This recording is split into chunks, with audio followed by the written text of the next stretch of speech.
നമുക്ക് പ്രാർത്ഥിക്കാം. പരിശുദ്ധ തിരുമായ ദൈവമേ, സ്വർഗീയ പിതാവേ, തിരുനാമത്തെ വാഴ്ത്തുന്നു സ്തുതിക്കുന്നു.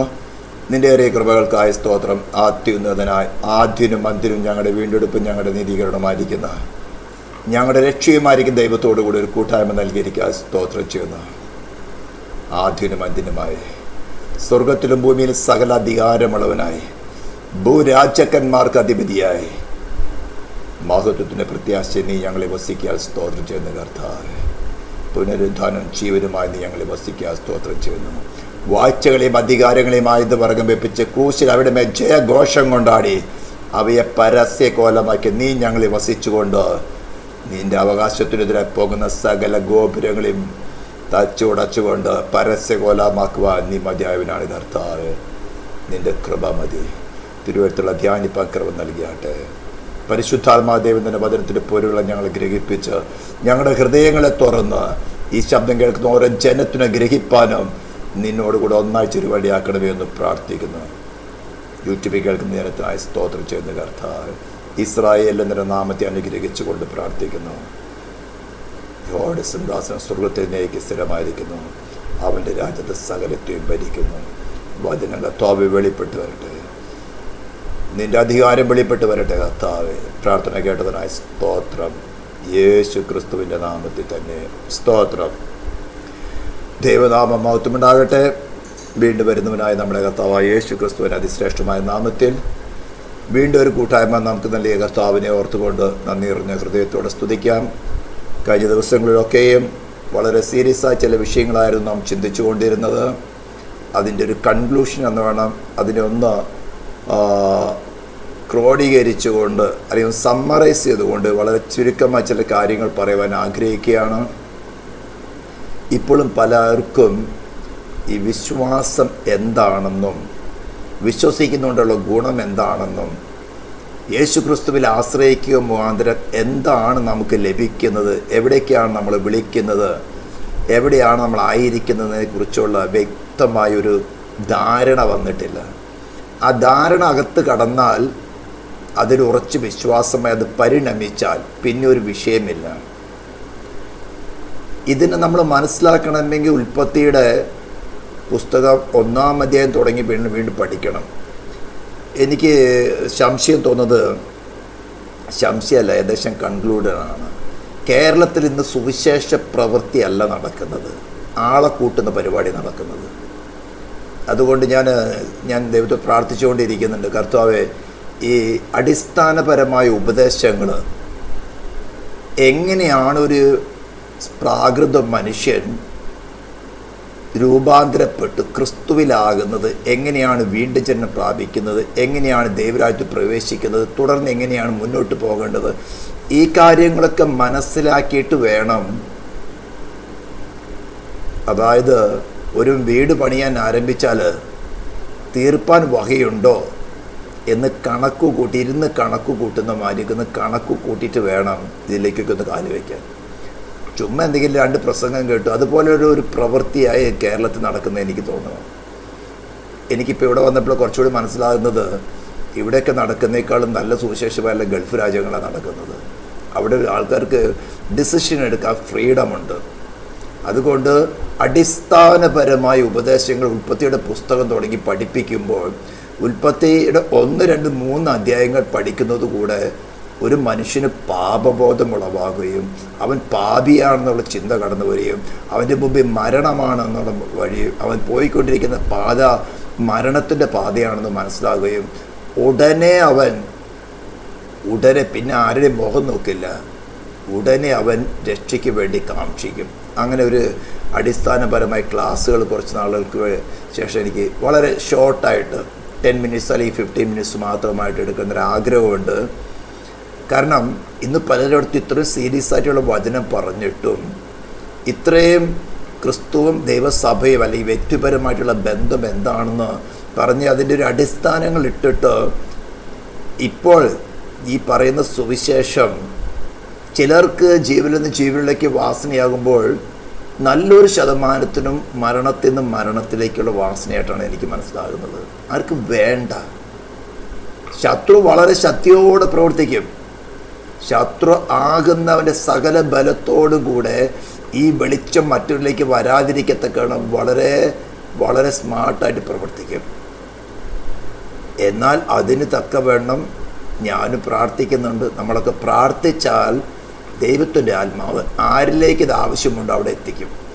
1-ാം നൂറ്റാണ്ടിലെ സഭയെ വിഴുങ്ങിക്കളഞ്ഞുകൊണ്ട്, 1-ാം നൂറ്റാണ്ട് നമ്മൾ സ്മർണയുടെ കാര്യം പഠിക്കുമ്പോൾ, എഫെസ്യസ് സഭയ്ക്ക് ശേഷം സ്മർണയുടെ കാലഘട്ടം, അതായത് AD 100-ന് ശേഷമുള്ള കാലഘട്ടം പഠിക്കുമ്പോൾ വല്ലാത്ത ഉപദ്രവങ്ങളിൽ കൂടെ കടന്നുപോയി സഭ. റോമൻ ഗവൺമെൻറ് ലെഫ്റ്റ് റൈറ്റ് എടുത്തു സഭയെ. കാണുന്നവനെ, അതായത് കർത്താവ് യേശു ക്രിസ്തുവിൻ്റെ നാവിലെടുക്കുന്നതിനെ പിടിച്ച് കൊന്നുകളയുന്ന പരിപാടിയായിരുന്നു. വല്ലാത്ത ഉപദ്രവങ്ങളിൽ കൂടെ കടന്നുപോയ സമയമാണ് സ്മൃണയുടെ സഭ. എന്നാൽ സഭ വളരെ ശക്തിയോടുകൂടെ എണീക്കുകയും റോമൻ ഗവൺമെന്റിനെ അല്ലെങ്കിൽ റോമൻ സാമ്രാജ്യത്തെ കീഴ്മേൽ മറച്ചു കളഞ്ഞു. ഞാൻ പല പ്രാവശ്യം പറഞ്ഞിട്ടുണ്ട്. ബാബിലോണിനെ മേദ്യ പെർഷ്യ അട്ടിമറച്ചു. മേദ്യ പെർഷ്യയെ ഗ്രീസ് അലക്സാണ്ടർ ദ ഗ്രേറ്റ് അട്ടിമറച്ചു. എന്നാൽ അലക്സാണ്ടർ ദ ഗ്രേറ്റിന് റോമൻസ് അത് എട്ടിമറിക്കലായിരുന്നു. അത് ഞാൻ പറഞ്ഞിട്ടുണ്ട്. അത്തലസ് മൂന്നാമൻ, അതിനകത്ത് അലക്സാണ്ടർ ദ ഗ്രേറ്റിന് ശേഷം വന്ന 4 ജനറൽമാരിൽ ഒരു ജനറേറ്റ് അവസാനത്തെ ഒരു ജനറലായിരുന്നത് അവിടെ അത്താലസ് മൂന്നാമൻ തൻ്റെ മരണമൊഴിയിൽ, കാരണം മക്കളില്ലാതിരുന്നു കൊണ്ട് ഓൾറെഡി റോമൻ സാമ്രാജ്യം ഉത്ഭവിച്ചിരുന്നു. അപ്പം അവർ വന്ന് ആക്രമിച്ച് തന്നെയും തന്നെ ജനത്തെ കൊന്നുകളയുന്നതിനേക്കാളും നല്ലത് ഈ സാമ്രാജ്യത്തെ തന്നെ അവൻ്റെ മരണമൊഴിയിൽ റോമൻ സാമ്രാജ്യത്തിന് ഏൽപ്പിച്ചു കൊടുത്തു. അങ്ങനെയാണ് റോം വരുന്നത്. എന്നാൽ റോമിനെ ആരും യുദ്ധം ചെയ്ത് തോൽപ്പിച്ചതായിട്ടോ അട്ടിമറിച്ചതായിട്ടോ കാണുന്നില്ല. റോമിനെ അട്ടിമറിച്ചത് ദൈവസഭയാണ്. അതാണ് ദൈവസഭയുടെ ശക്തി. കുറച്ചുകൂടെ പറയാൻ കാരണം അറിയാമോ? ഇപ്പം അടുത്ത് എലക്ഷൻ വരാൻ പോവാണ്, നിയമസഭയുടെ എലക്ഷൻ വരാൻ പോവാ. ഇവിടെ വല്ല പ്രമുഖന്മാരൊക്കെ വലിയ ഇന്റർനാഷണൽ കൺവെൻഷൻ പ്രസംഗിക്കുണ്ടായി. തൃശ്ശൂർ തുടങ്ങി തിരുവനന്തപുരം വരെ ഇനി ആര് ഭരിക്കണമെന്ന് തീരുമാനിക്കുന്ന പെന്തിക്കോസുകാരാണെന്ന്. അവന്റെ ശബ്ദം കേട്ടിട്ടുള്ള പൊട്ടകളുണ്ടെങ്കിൽ എന്നോട് കേൾക്കാൻ വേണ്ടി പറയുകയാണ്. 1-ാം നൂറ്റാണ്ടില് 2-ാം നൂറ്റാണ്ടിൽ സഭയ്ക്ക് ഇരുമ്പിന് തുല്യമുള്ള ബലമായി, അതായത് ധാന്യപ്രവചനത്തിന്റെ ആ ബിംബത്തിന്റെ പ്രതിമ വരുമ്പോൾ അരയ്ക്ക് താഴെ രണ്ടായിട്ട്, കാല് രണ്ടായിട്ട്, അതായത് ഈസ്റ്റേൺ റോമും വെസ്റ്റേൺ റോമും ഇരുമ്പിന് തുല്യമാണ്. അത് കടന്നു വന്ന് പാതി കളിമണ്ണും പാതി ഇരുമ്പുമായിരിക്കുന്ന അവസ്ഥയാണ് കാൽപാദം. അവിടെയാണ് കൈ തൊടാതെ ഒരു കല്ല് സ്വർഗത്തിൽ വന്ന് ഇടിച്ച് ഇതിനെല്ലാ സാമ്രാജ്യങ്ങളും തകർത്ത് ധൂളിയാക്കി കാച്ചതിനെ മാറ്റി കളയുന്നത്. ആ കല്ല് പിന്നെ വലിയൊരു പർവ്വതമായിട്ട് വരുന്നതാണ്. 1-ാം നൂറ്റാണ്ടിലും അത് സംഭവിച്ചു. ദൈവസഭയുടെ ശക്തി കൊണ്ട് റോമൻ സാമ്രാജ്യത്തെ കീഴ്മേൽ മറച്ചു. ഈ റോമൻ സാമ്രാജ്യത്തെ കീഴ്മേൽ മറച്ച അത് വല്ലാത്ത ഉപദ്രവങ്ങളിൽ കൂടെ കടന്നു പോയെങ്കിലും ആരും കണ്ടില്ലെങ്കിൽ തന്നെയും റോമൻ സാമ്രാജ്യം തന്നെത്താനെ താഴ്ന്നു പോയി. ഇനി റോമൻ സാമ്രാജ്യം റിവൈസ്ഡ് റോമായിട്ട് വരണം. അതിന്റെ പുറകിൽ പ്രവർത്തിച്ച ദൈവസഭയുടെ ശക്തിയാണ്. അതാണ് നമ്മൾ ആഗ്രഹിക്കുന്നത്. അതാണ് ഈ സുവിശേഷത്തിൽ കൂടെ ഞാൻ ആഗ്രഹിക്കുന്നത്. ഇന്ന് നിങ്ങളെ ആരും അറിയണ്ട. വയറ് പട്ടിണിയായിരിക്കാം, തല ചായ്ക്കാൻ ചിലപ്പോൾ ഒരു ഇടമുണ്ടായിരിക്കില്ല. മനുഷ്യരെന്ന് ലോകത്ത് നിന്നേയും ദൂഷണവും പരിഹാസങ്ങളുടെയും തീയമ്പുകളായിരിക്കും നിങ്ങളുടെ ഉള്ളിൽ വരുന്നത്. ഒരു സ്വസ്ഥതയും ഉണ്ടായിരിക്കില്ല. പക്ഷേ ഞാൻ ഈ പറയുന്ന സുവിശേഷം നിങ്ങളുടെ ഹൃദയത്തിൽ സ്വീകരിച്ച് ക്രിസ്തുവിൻ ഞങ്ങളെ എപ്പോഴും ജയോത്സവം നടത്തുന്ന ഞങ്ങളെ കൊണ്ട് ദൈവത്തിന്റെ പരിജ്ഞാനത്തിന്റെ വാസന വെളിപ്പെടുത്തി എന്ന് ദൈവത്തിന് സ്തോത്രം എന്ന് പറഞ്ഞുകൊണ്ട് രക്ഷിക്കപ്പെടുന്നതിനിടയിലും നശിക്കുന്നവരുടെ ഇടയിലും ദൈവത്തിന്റെ ക്രിസ്തുവിന്റെ സൗരഭ്യ വാസനയെ വെളിപ്പെടുന്ന ക്രൂശിക്കപ്പെട്ട ക്രിസ്തുവിന്റെ സുവിശേഷം കേട്ടുകൊണ്ട് ഉയർത്തെഴുന്നേറ്റവനായ ക്രിസ്തുവിന് നിങ്ങളുടെ ഹൃദയത്തിൽ സ്ഥാനം കൊടുത്താൽ അവർ സ്വർഗത്തിൽ മഹിമയുടെ വലത്തുഭാഗത്തിരുന്നു കൊണ്ട് സ്വർഗത്തിലും ഭൂമിയിലുമുള്ള എന്തും ചെയ്യുന്നത് പോലെ നിങ്ങളിൽ വസിച്ചുകൊണ്ട് ഭൂരാജക്കന്മാർക്ക് അധിപതിയായിട്ട് വാഴും. അതാ ദൈവസഭ.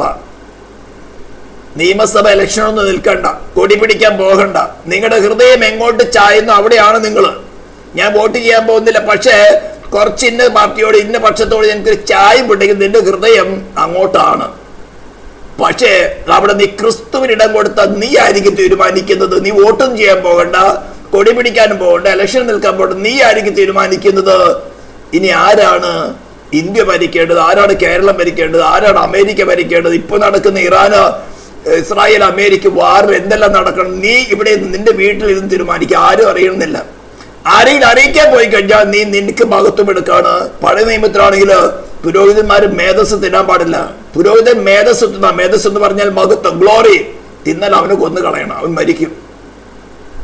പുതിയ നിയമത്തിലെ മേധസ് എന്ന് പറയുന്നത് ഞാൻ എൻ്റെ എന്ന് പറയുന്ന ഈ ഗ്ലോറി എടുക്കുന്നത്, കർത്താവിന് കൊടുക്കേണ്ട മഹത്വം സ്വമേധ എടുത്താൽ അവിടെ നശിക്കുകയാണ്. ഇങ്ങനെയാണ് ഈ ശ്രേഷ്ഠന്മാരായ ദൈവദാസന്മാരൊക്കെ കെട്ടുപോയത്, പട്ടുപോയത്. അവരൊക്കെയാണ് ഈ വലിയ ഇന്റർനാഷണൽ കൺവെൻഷനുകളിൽ നിന്ന് പ്രസംഗിക്കുന്നത്. ആ ശബ്ദം കേട്ടപ്പോൾ രാഷ്ട്രീയക്കാർക്ക് ഒരു ഇളക്കം സംഭവിച്ചു. ശരിയാണല്ലോ. അപ്പോൾ കുറച്ചു നാൾ മുമ്പേ തുടങ്ങിയതാണ് വീടുകളിലും കൺവെൻഷനുകളിലും കൂട്ടായ്മകളിലൊക്കെയും രാഷ്ട്രീയ പാർട്ടി നേതാക്കന്മാരൊക്കെ ഒന്ന് പ്രസംഗിക്കാൻ തുടങ്ങുന്നത്.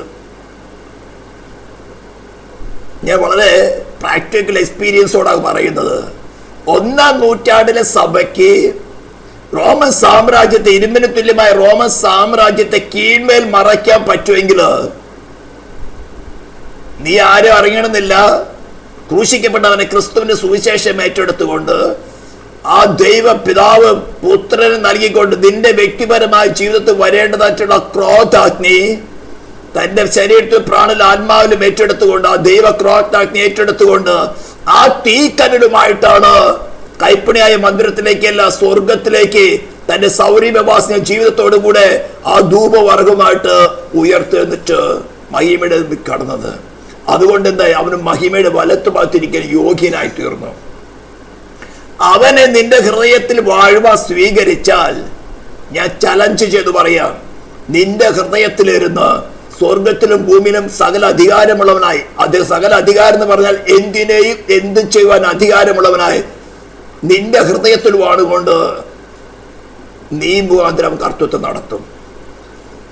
അതാണ് എഫേസ്യ ലേഖനം 1-ാം അധ്യായത്തിന്റെ 19-23 വരെയുള്ള വാക്യങ്ങൾ പറയുന്നത്.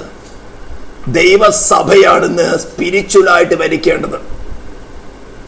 ദൈവസഭയ്ക്ക് ഇന്ന് തന്നിരിക്കുന്ന അധികാരം സ്പിരിച്വൽ അധികാരങ്ങളുള്ള, ഞാൻ കഴിഞ്ഞ പ്രാവശ്യം കുറച്ച് സ്കിമാറ്റിക് ഒക്കെ വച്ച് കാണിച്ചു തന്നിരുന്നു. അത് ലൂസിഫറിന്റെ കയ്യിൽ നിക്ഷിപ്തമായിരുന്ന അധികാരത്തെ സേട്ടൻ പരീക്ഷിക്കപ്പെട്ടപ്പോൾ പിടിച്ചെടുത്തു. അതിനുശേഷം ആദാമിന് കൊടുത്തിരുന്ന അധികാരം എന്ന് പറഞ്ഞാൽ സകല മാനവജാതിക്കും കൊടുത്തിരുന്ന അധികാരത്തെയും അവന് പരീക്ഷിക്കുന്ന സമയത്ത് സേട്ടാൻ പിടിച്ചെടുത്തു.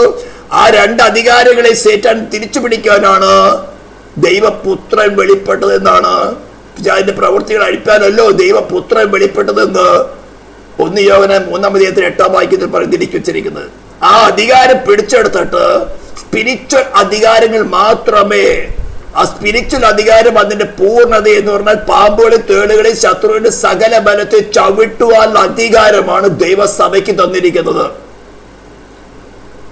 പാമ്പുകളോട് തേളുകളോട് കൈകോർത്ത് പിടിച്ചിട്ട് എക്യുമെനിക്കൽ പ്രസ്ഥാനത്തിൽ കൂടെ രാഷ്ട്രീയത്തെ അട്ടിമറിക്കുന്ന കള്ളത്തരമല്ല നിനക്ക് തന്നിരിക്കുന്നത്. നിന്റെ ഹൃദയത്തിൽ ക്രിസ്തു വാഴ ഇടം കൊടുത്ത നീയല്ല തീരുമാനിക്കുന്നത്, നിന്നിൽ വാഴുന്ന ക്രിസ്തു തീരുമാനിക്കും അമേരിക്ക ആര് ഭരിക്കണം. നിന്നെ വസിക്കുന്ന ക്രിസ്തു തീരുമാനിക്കും കേരളം ആര് ഭരിക്കണം, ഇന്ത്യ ആര് ഭരിക്കണമെന്ന്. നിങ്ങൾക്ക് പറയുമ്പോൾ ഒരു പുച്ഛമായിട്ട് തോന്നും. അതാണ് ദൈവസഭയുടെ അധികാരം. നമ്മൾ ചിന്തിച്ചുകൊണ്ടിരിക്കുന്ന വിഷയം ക്രിസ്തുവും ദൈവസഭയുമായിട്ടുള്ള ബന്ധം എന്താണെന്നാണ്. ദൈവസഭ എന്ന് പറഞ്ഞാൽ ക്രിസ്തു വസിക്കുന്നവരുടെ കൂട്ടായ്മയാണ്. ഞാൻ കഴിഞ്ഞ പ്രാവശ്യം പറഞ്ഞിരുന്നു, തലയില്ലാത്ത മനുഷ്യ ശരീരം എന്താണ്? നാറും, അല്ലെ? ജീവൻ അറ്റുപോകും. ജീവൻ അറ്റുപോയതിനു ശേഷം ചീർക്കും. ചീർത്ത് കഴിഞ്ഞാൽ പിന്നെ പുഴുക്കൾക്ക് അത് ആഹാരമാണ്. തലയില്ലാത്ത മനുഷ്യ ശരീരം ജീവൻ അറ്റുപോകും, പിന്നെ ഒന്ന് ചീർക്കും. ചീർത്ത് കഴിഞ്ഞ പുഴുക്കൾക്ക് അത് ആഹാരമാണ്. അതേപോലെ തന്നെ ക്രിസ്തുവില്ലാത്ത വ്യക്തിയായിക്കോട്ടെ സഭയായിക്കോട്ടെ ജീവനില്ല, പിന്നെ അങ്ങ് ചീർക്കും. ചീർത്ത് കഴിഞ്ഞാൽ രാഷ്ട്രീയക്കാർക്ക് വോട്ട് ബാങ്കാണ്. പിന്നെ ഇതുപോലത്തെ പ്രസംഗങ്ങളെ പ്രസംഗിക്കും. ഞാൻ ആക്ച്വലി ഇന്ന് പ്രസംഗിക്കാനല്ല ഇരുന്നത്. എന്നാലും വിശ്വാസികൾക്ക് ഒരു അത്യാവശ്യമായ കാര്യത്തിന് വേണ്ടി പറയാണ്. ദൈവസഭയ്ക്ക് രാഷ്ട്രീയത്തിൽ ഇടപെടാൻ എല്ലാ അധികാരം തന്നിരിക്കുന്നത്. നീ ക്രിസ്തുവിൽ വസിച്ചാൽ നിന്നെ മുഖാന്തരം നീയാണ് അധികാരികളെ നിയമിക്കുന്നതും മാറ്റുന്നതും.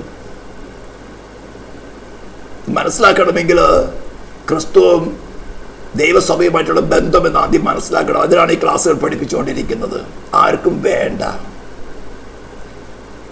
രക്ഷിക്കപ്പെടുന്ന ഇടയിലും നശിക്കുന്ന ഇടയിലും ക്രിസ്തുവിന്റെ സൗരഭ്യവാസനെ നിന്നുകൊണ്ടാണ്, അതായത് ദൈവത്തിന്റെ ന്യായാസനത്തിന്റെ മുമ്പിൽ നിന്നുകൊണ്ട് ക്രിസ്തുവിനെയാണ് ഉയർത്തുന്നത്.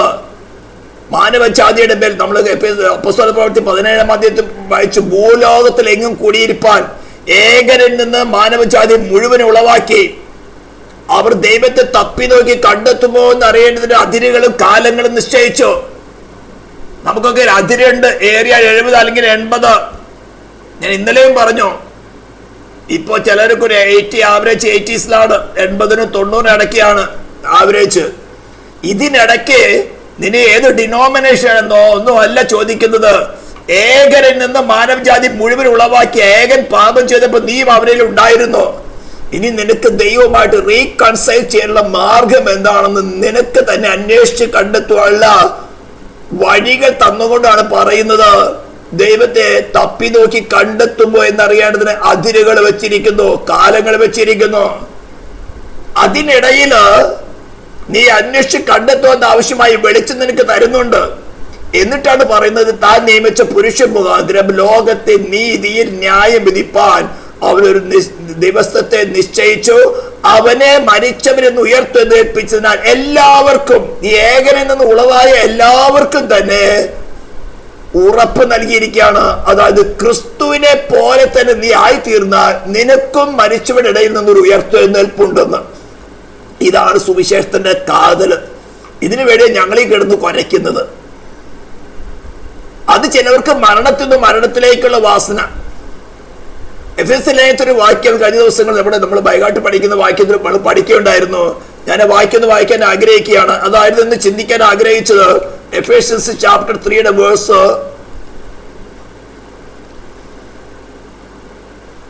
13 വരും. ഒന്നെടുത്തോട്ടെ. ചാപ്റ്റർ 3 കുറച്ച് മനസ്സിലാക്കാൻ ബുദ്ധിമുട്ടുള്ള ഒരു വാക്യമാണ്.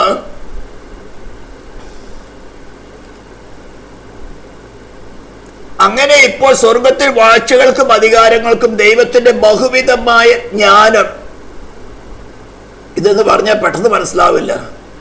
അവൻ നമ്മുടെ കർത്താവായ യേശു ക്രിസ്തുവിൽ നിവർത്തിച്ച അനാദി നിർണയ പ്രകാരം സഭ മുഖാന്തരം അറിവായി വരുന്നു. വല്ലത് മനസ്സിലായോ?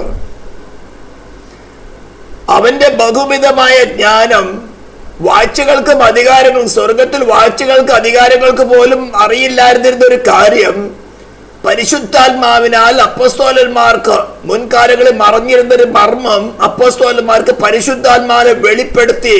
അതേ കാര്യം തന്നെ പറയാണ്, അവൻ നമ്മുടെ കർത്താവായ യേശു ക്രിസ്തുവിൽ നിവർത്തിച്ച അനാദി നിർണയ പ്രകാരം. എന്താ? ദൈവഹിത പ്രകാരം ജീവിച്ച നിനക്കും മരിച്ചവരുടെ നിന്ന് യേശു ക്രിസ്തു ഉയർത്തെഴുന്നേറ്റതുപോലെ ഒരു ഉയർത്തെഴുന്നേൽപ്പുണ്ടെന്ന്. ഓരോരോ മതവിഭാഗങ്ങളും അവരുടെ മതത്തിൽ ആൾക്കാർ നിർത്തത്തക്ക വേണം മരിച്ച് പെട്ടിക്കകത്ത് എഴുതി കഴിഞ്ഞ വല്ലാത്ത പ്രസംഗങ്ങൾ പ്രസംഗിച്ചു കളയും. എല്ലാ ക്രിസ്തീയ മതവിഭാഗങ്ങളും പ്രസംഗിക്കും. ആ പാവത്താണ് ഈ പെട്ടിക്കകത്ത് കിടക്കുന്നവൻ അപ്പോസ്തലപ്രവൃത്തി പറഞ്ഞിരിക്കുന്നത് പോലെ ഭൂലോകത്തെങ്ങും കുടിയിരിപ്പാൻ ഏകനിൽ നിന്ന് മാനവജാതി മുഴുവൻ ഉളവാക്കി. അവൻ ദൈവത്തെ തപ്പി നോക്കി കണ്ടെത്തിയിട്ടാണോ പെട്ടിക്കകത്ത് കിടക്കണമെന്ന് ചിന്തിക്കുന്നതല്ല, തങ്ങളുടെ സഭയുടെ ഉപദേശപ്രകാരം. പിന്നെ അവനെ അങ്ങ് സ്വർഗത്തിലേക്ക് കൊണ്ടുപോകാനുള്ള പ്രക്രിയ. ജീവിച്ചിരിക്കുമ്പോഴേ അവന് പോക്കറ്റ് അടിച്ചു, തിന്നു. ചത്തതിന് ശേഷം പെട്ടിക്കകത്ത് ആക്കിയതിനു ശേഷം അവന് പോക്കറ്റ് അടിക്കുക. ഇനി കൊണ്ട് കുഴിച്ചിട്ടാലും കൃമി തിന്നതിന് ശേഷം അവന് പോക്കറ്റ് അടിക്കാൻ നോക്കുക. അല്പമെങ്കിലും നീ ജീവിച്ചിരിക്കുന്ന അവനെ തിന്നു, മരിച്ചതിന് ശേഷം വിട്ടുകളയി. അതൊക്കെ നിങ്ങളുടെ പുസ്തകത്തെ എഴുതിയിരിക്കും. നിങ്ങൾ ദൈവവചനം മാത്രമേ നോക്കുന്നുള്ളൂ, നിങ്ങൾ ബൈബിൾ മാത്രമേ നോക്കുന്നു, ഞങ്ങൾ പിതാക്കന്മാരെ നോക്കുന്നുണ്ട്. ഏത് പിതാക്കന്മാരെ കൊണ്ടുപോവാ? നിമ്രോദ് തുടങ്ങിയുള്ള പിതാക്കന്മാരുടെ എല്ലാ ചരിത്രവും ഈ സൈറ്റിൽ നിങ്ങൾക്ക് കിട്ടും.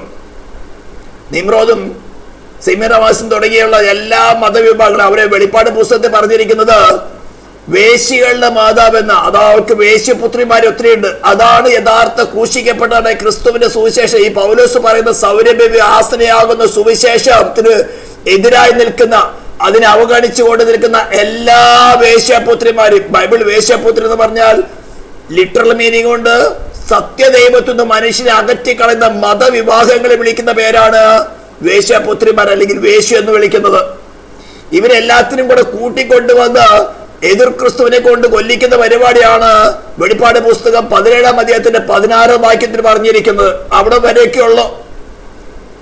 ഈ ഡിനോമിനേഷൻ പേരുകളിലൊക്കെയും പ്രശംസിക്കുന്നവര്. ഞാൻ ഇന്നലെ ഒരു സ്ലൈഡ് കാണിക്കാൻ മറന്നുപോയി. ആ സ്ലൈഡും കൂടെ കുറച്ചൊന്ന് കാണിച്ചിട്ട് ഞാൻ നിങ്ങൾ ചില കാര്യങ്ങളോട് പറയാൻ ആഗ്രഹിക്കുകയാണ്.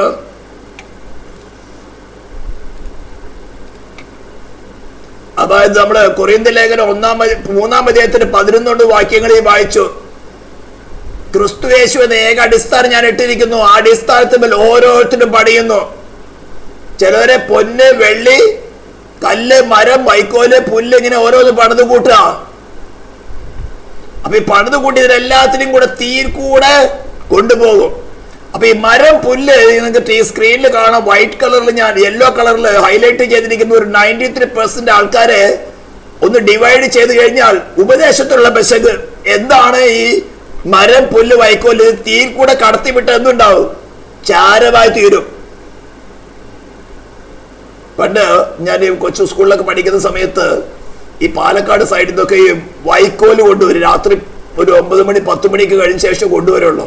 അന്ന് ഇന്ന് കാണുമ്പോൾ ഒരു 4 വരി പാതയൊന്നും ഇല്ല. ഈ വണ്ടി പോകുന്ന സമയത്ത് എല്ലാം 2 പാത ഉള്ളത് അത് മൊത്തത്തിൽ അങ്ങ് ബ്ലോക്ക് ചെയ്യും. അത്രമാത്രം വലുതായിരിക്കും. രാത്രി മാത്രമേ അവർ ഓടിക്കുള്ളൂ. എങ്ങാനും ഒരു തീപ്പൊരി വീണാൽ അന്ന് ഇന്ന് കാണുന്ന മാതിരി ഫയർ എഞ്ചിനും അത് കാര്യങ്ങളൊന്നും ഇല്ല അധികം. ആ വണ്ടിയും വൈക്കോലും കത്തിപ്പോകുന്നേ ഉള്ളൂ. അതുപോലെയാ തീ കൂടെ കടത്തിവിട്ടാൽ. അപ്പൊ ഉപദേശ പെശക് ഒരു 7%. കണ്ടക്ട് റിലേറ്റഡ് അതേഴ്സ്, മറ്റുള്ളവരോടുള്ള പെരുമാറ്റത്തില് അസൂയ, വിവാദം, കലമ്പല്, ശണ്ട, ഭിന്നത, വിഭജിക്കല്, സഭ വിഭജിക്കല്. എന്റെ പക്ഷക്കാരൻ, അപ്പോസ്തലന്റെ പക്ഷക്കാരൻ, ക്രിസ്തുവിന്റെ പക്ഷക്കാരൻ, പൗലോസിന്റെ പക്ഷക്കാരൻ, കേഫാവിന്റെ പക്ഷക്കാരൻ, പിന്നെ മുഖസ്തുതി. ഇന്ന് ആ സോഷ്യൽ മീഡിയയിൽ കൂടെ വളരെ ആഗ്രഹമാണ്. ഒന്ന് ലൈക്ക് ചെയ്യണേ, ഒന്ന് സബ്സ്ക്രൈബ് ചെയ്യണേ, ഒന്ന് ഫോർവേഡ് ചെയ്യണമേ.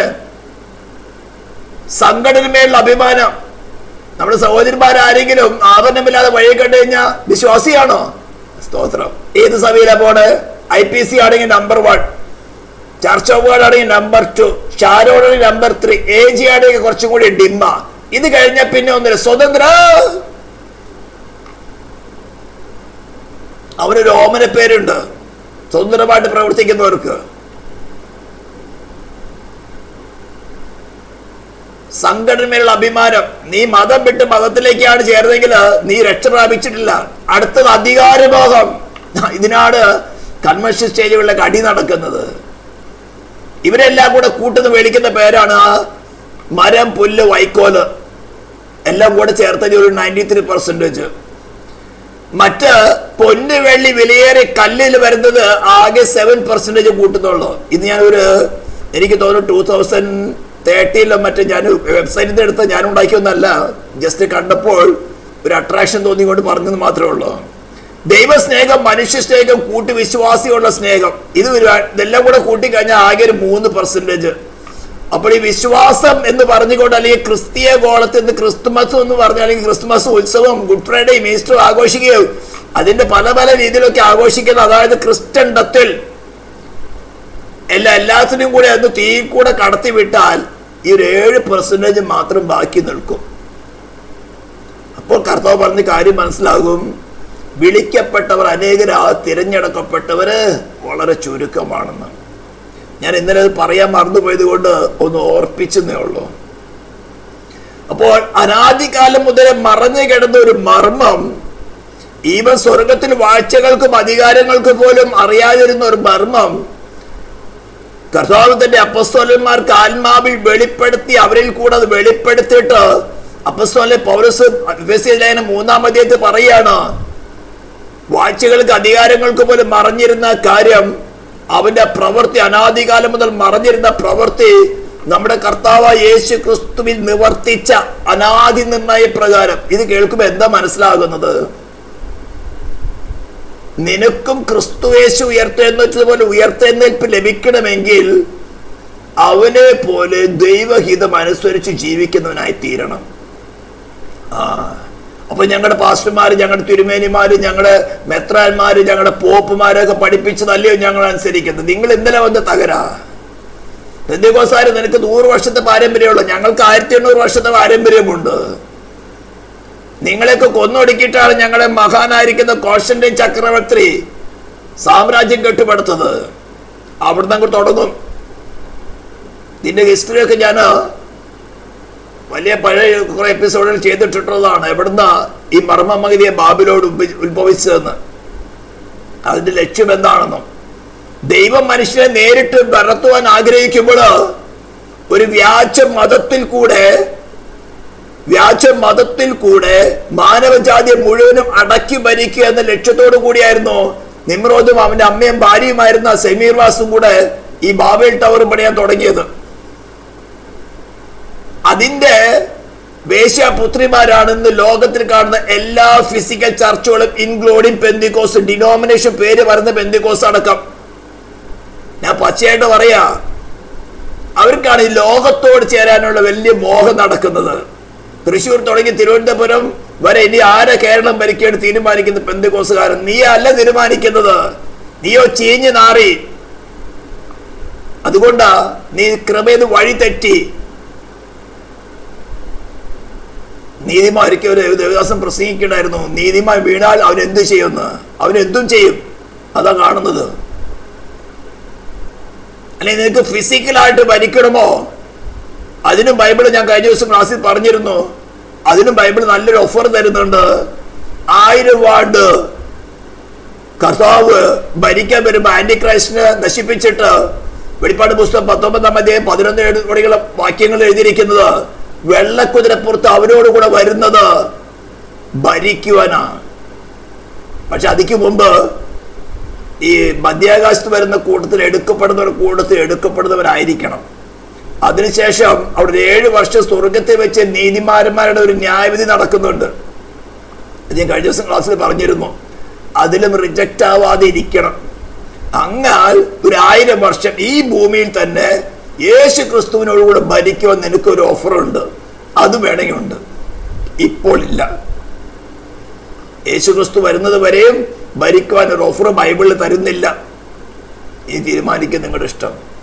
മനുഷ്യന് ദൈവ സ്വതന്ത്ര മനസ്സ് തന്നിട്ടുണ്ട്. ഇത്രയൊക്കെ ഉപദേശിക്കാനേ പറ്റുള്ളൂ.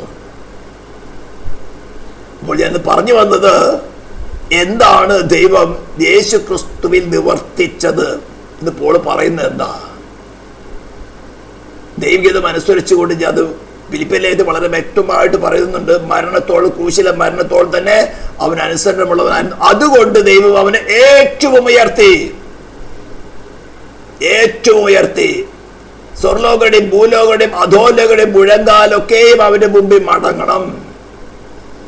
ഇന്നും നിന്റെ മുമ്പിൽ മടങ്ങാം. എങ്ങനെ? അവൻ നിന്നിൽ വസിച്ചാൽ. അങ്ങനെയാണ് നീ ഭരിക്കുന്നത്, സ്പിരിച്വലായിട്ട്. സ്തോത്രം. അപ്പൊ ഈ ക്രൂശിക്കപ്പെട്ടവരുടെ ക്രിസ്തുവിന്റെ സുവിശേഷം അല്ലെങ്കിൽ സൗരഭഭാസന ഇന്ന് മിക്കവർക്കും ദുർഗന്ധമായെന്ന് എനിക്ക് തോന്നണേ. പലർക്കും വേണ്ട. യൂട്യൂബിൽ നിന്നിട്ട് വേണ്ട. വല്ല യുദ്ധത്തിന്റെ വാർത്തയിട്ടാലോ, അല്ലെങ്കിൽ അവിടെ കുമ്മനാടത്ത് പൊളിറ്റിക്കൽ അടിയിട്ടാലോ 2000, 3000 പേരും 4000 പേരും 16,000 പേരൊക്കെ കാണുന്നുണ്ട്. ഇവിടെ അതില്ല. ഇടയ്ക്കിടയ്ക്ക് ഒരു വാണിംഗ് തരികയാണ്. ഒരു വാണിംഗ് നിന്റെ ഹൃദയത്തില്. ഇപ്പൊ ഇലക്ഷന്റെ അനൗൺസ്മെന്റുകളൊക്കെ കേൾക്കുമല്ലോ, പോസ്റ്ററുകൾ അവിടേക്കൊക്കെ കാണുമ്പോൾ നിന്റെ ഹൃദയം അങ്ങോട്ടൊന്ന് ചായുന്നുണ്ടെങ്കിൽ നീ സ്ലിപ്പായി പോകാതിരിക്കാൻ വേണ്ടിയിട്ട് ഒരു ചെറിയ വാണിംഗ് തോന്നുന്നേ ഉള്ളൂ. അത് നിനക്ക് ഭരിക്കാൻ ആഗ്രഹമുണ്ടോ? ഞാൻ നല്ല വഴി പറഞ്ഞുതരാം. ഈ വെബ്സൈറ്റിനകത്ത് നീ ക്ലാസ്സുകളൊക്കെ ഒന്ന് കേട്ടാൽ മതി. അപ്പൊ നിനക്ക് അറിയാൻ പറ്റും എന്താണ് ഈ സൗരഭ്യവാസന പോള് പറഞ്ഞെന്ന്. ഇങ്ങനെയാണ് ക്രിസ്തു സൗരഭ്യവാസനയായി തീരുന്നത്. ലോകം നിന്റെ മുമ്പിൽ ചെളി വാരിയിടും. നിന്നയുടെയും ദൂഷണത്തിന്റെയും പല ചെളി വാരിയിടും. തല ഉയർത്താൻ പറ്റാത്ത ചെളി വാരിയിടും. പക്ഷെ കർത്താവ് നിന്റെ തല ഉയർത്തും. ഏകദേശം നിങ്ങൾക്ക് മനസ്സിലായെന്ന് തോന്നുന്നു. ഞാൻ ഇന്നലെ അത് കൺക്ലൂഡ് ചെയ്യണമെന്ന് കരുതിയതാ ഈ ഒരു സബ്ജക്റ്റ്. ഇനി മുന്നോട്ട് ഇപ്പോൾ പല കാര്യങ്ങളുണ്ട്. അതിലൊരു ചെറിയ മുഖവരിയാണ് ഞാൻ എഫെസ്യ ലേഖനം 3-ാം അധ്യായത്തിന്റെ 11 വാക്യങ്ങളെ വായിച്ചത്. സ്വർഗത്തിലെ വാഴ്ചകൾക്ക് അധികാരങ്ങൾക്കും മറഞ്ഞിരുന്ന കാര്യം ദൈവത്തിന്റെ ബഹുവിധമായ ജ്ഞാനം അവ നമ്മുടെ കർത്താവായ യേശു ക്രിസ്തുവിൽ നിവർത്തിച്ച അനാദി നിർണയപ്രകാരം സഭ മുഖാന്തരം. ഇത് ഏതെങ്കിലും പെന്തക്കോസ്തുകാരോട് പറഞ്ഞാൽ അവർക്ക് ആൻസർ പറയാൻ പറ്റും. എന്താ ഈ വാക്യത്തിന്റെ അർത്ഥം? അവൻ അനാദികാലം മുതലേ മറിഞ്ഞിരുന്ന മർമ്മം നമ്മുടെ കർത്താവായ യേശു ക്രിസ്തുവിൽ നിവർത്തിച്ച അനാദി നിർണയപ്രകാരം സഭ മുഖാന്തരം അറിവായി വരുന്നു. എന്താ ഇതിന്റെ അർത്ഥമെന്ന് ഒരു ഹിന്ദുവോ അല്ലെങ്കിൽ ഒരു മുസ്ലിമോ ഒരു കത്തോലിക്കനോ പെന്തക്കോസ്തുകാരോട് ചോദിച്ചാൽ ഉത്തരമുണ്ടോ?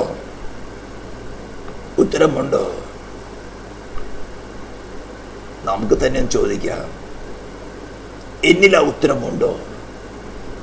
യേശു ക്രിസ്തു ഉയർത്തെഴുന്നേറ്റതുപോലെ ഒരു ഉയർത്തെഴുന്നേൽപ്പ് എനിക്ക് ലഭിക്കുമോ? അല്ല, മറ്റു സഭകളൊക്കെ പെട്ടിക്കകത്ത് വെച്ചതിന് ശേഷം ക്രിസ്തുവിൽ നിദ്ര പ്രാപിച്ചവൻ എന്നൊരു ലേബൽ അങ്ങോട്ട് ഒട്ടിച്ചു വയ്ക്കും. ആശീർവദിച്ച് പറഞ്ഞ പോലെ അവന്റെ നല്ല പ്രായത്ത് രക്ഷിക്കപ്പെട്ടിട്ടില്ല, വിശ്വാസസ്നാനത്തിൽ സ്നാനം സ്വീകരിച്ചിട്ടില്ല, പരിശുദ്ധാത്മാവിഷം പ്രാപിച്ചിട്ടില്ല, അന്യഭാഷ പറഞ്ഞിട്ടില്ല, തിരുവെത്തഴം ഭക്ഷിച്ചിട്ടില്ല, എന്നിട്ട് അവൻ പെട്ടിലായി കഴിഞ്ഞപ്പോൾ ഒട്ടിച്ചു വെച്ചിരിക്കുകയാണ് കർത്താവിൽ നിദ്ര പ്രാപിച്ചവൻ ഭാഗ്യവാൻ. എന്നിട്ട് അച്ചോ ആശീർവദിച്ച് പോലെ പ്രസംഗിക്കുന്നവരാരും ഇല്ലാണ്ടായി പോയി. ഇപ്പൊ പറയാം ആശീർവദിച്ചിന്റെ നെഗറ്റീവ് പോയിന്റ്സ് വെബ്സൈറ്റിൽ ഒന്ന് കുറെ സെർച്ച് ചെയ്താൽ പിങ്ങോര് പറയുന്നത് നമുക്ക് എതിരെ കൊണ്ടുവരാം. ഇപ്പൊ വെബ്സൈറ്റ് വേണ്ടത്രയുണ്ട്, നിങ്ങൾക്ക് പോസിറ്റീവ് നെഗറ്റീവ് എല്ലാം കിട്ടും വെബ്സൈറ്റിൽ. നിങ്ങളുടെ രക്ഷയ്ക്ക് ആവശ്യമുള്ളത് മാത്രം തിന്നാ. സ്തോത്രം. നിങ്ങളുടെ ആത്മാവിന്റെ രക്ഷയ്ക്ക് ആവശ്യമുള്ളത് വളരെ ജാഗരിച്ച് വളരെ പ്രാർത്ഥനയോടും സൗരഭ്യവാസനയായിട്ട് തന്നെ ഇത് പറയുന്നത് വരേക്കും സൗരഭ്യവാസനയോട് കൂടെ തന്നെയാണ് ഇത് വിളമ്പുന്നത്. തിരഞ്ഞെടുക്കുന്ന നിങ്ങളുടെ ഇച്ഛ. ജീവനിൽ നിന്ന് ജീവനിലേക്കാണോ മരണത്തിൽ നിന്ന് മരണത്തിലേക്കാണോ നിങ്ങളാണ് തീരുമാനിക്കേണ്ടത്. ദൈവമായ കർത്താവ് നമ്മളെ സഹായിക്കട്ടെ. പ്രാർത്ഥിക്കാൻ. പരിശുദ്ധ നിത്യമായ ദൈവ സ്വർഗീയ പിതാവേ, നിന്റെ സ്നേഹത്തിനായി നിന്റെ വിശ്വസ്തതയ്ക്കായി സ്തോത്രം. പർവ്വതങ്ങൾ മാറിപ്പോകും, കുന്നുകൾ നീങ്ങിപ്പോകുമെങ്കിൽ എൻ്റെ ദൈവം നിന്നെ വിട്ടുമാറുകയില്ല. എൻ്റെ സമാധാന നിയമത്തിൽ നീക്കം വരെ നരളിയ നീ കർത്താവ് വിശ്വസ്തനായി വാഴുന്നു. കേൾക്കുന്ന ഓരോ ജനത്തെ നിന്റെ നാമത്തെ അനുഗ്രഹിച്ചുകൊണ്ട് പ്രാർത്ഥിക്കുന്നു.